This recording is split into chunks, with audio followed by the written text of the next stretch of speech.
একবার ভেবে দেখো, তুমি প্রতিদিন কত কিছু হারাচ্ছ, কিন্তু আল্লাহ কখনো তোমাকে হারান না। তুমি ভুল করো বারবার, কিন্তু আল্লাহ ক্ষমা করেন বারবার। যখন সারা দুনিয়া মুখ ফিরিয়ে নেয়, তখন আল্লাহ বলেন, আমার বান্দা ফিরে এসো, আমি অপেক্ষা করছি।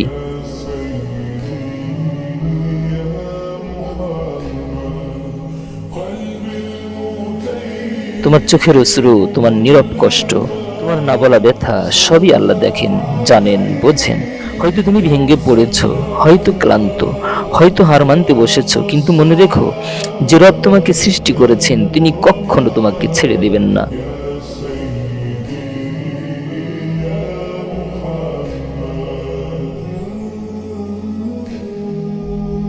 আজই একবার বলো, হে আল্লাহ, আমাকে ক্ষমা করো, আমাকে বদলে দাও।